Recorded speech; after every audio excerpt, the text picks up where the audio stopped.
Attention Deficit Hyperactivity Disorder. Doctors, they call it ADHD to make it shorter. Lots of us, we have it, but the name is such a bummer. Attention Deficit Hyperactivity Disorder. That's the name we tell children that they have. It's a term longer than Supercalifragilisticexpialidocious. The name has 15 syllables and none of them are great. It's hard to hear you have a deficit when you are 8. And lots of times it's not even hyperactivity. And then they say disorder negative, we're number 3. Attention Deficit Hyperactivity Disorder. The term is such a bummer, yeah, a name change is in order. It can give you hyperfocus when playing recorder.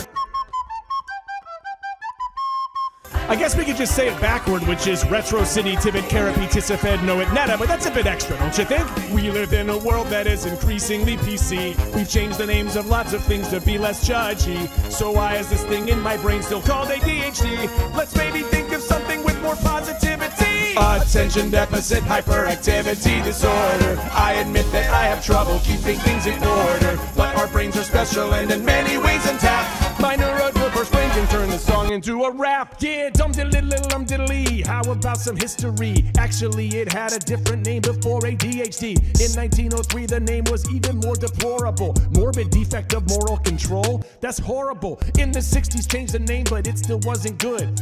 It was hyperkinetic reaction of childhood.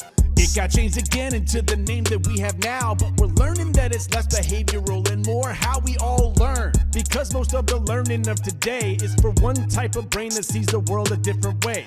In my brain, though, the term would describe it as deficient is perfectly okay, but my learn is just different. So in the end, it's all about our executive functioning. We are really talented, but just can't juggle lots of things. But if you give us just one thing that do we really care about, we'll knock it out the park, and that is something we can cheer about. So meet me in this video's comment section. Let's nominate some names and we can have our own election. Doctors and parents and patients, let's all get together and we'll come up with a name that's a whole lot better than Attention Deficit Hyperactivity Disorder. Holy crap, the end of this song is a lot faster than the one that I remember in the old movie. Attention Deficit Hyperactivity Disorder.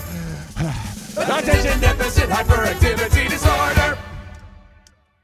Hey everyone, guess what? It's Penn's birthday today. It's Penn's birthday! Happy birthday! Happy birthday.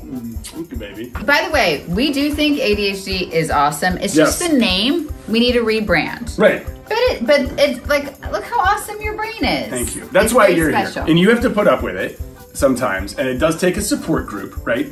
But guys, we can do better than this name, don't you think? It is awesome, but what I want to do in like, I don't know, a couple of months if this catches on, is to cross this out and put something else here. Because it's a really negative term. It's not always awesome. No. Let's be, it's not always awesome. It is if you consider the definition of awesome to be kind of like a little scary and a little overwhelming. Because that is, if you look up the definition of awesome, that's the real definition. Yeah, so, but there's so many positives. As somebody who lives with an ADHD person, there's so many positives that come out of it. I would just love to see that celebrated. Check out our merch, check out our book, check out our blog. It's at theholdernessfamily.com.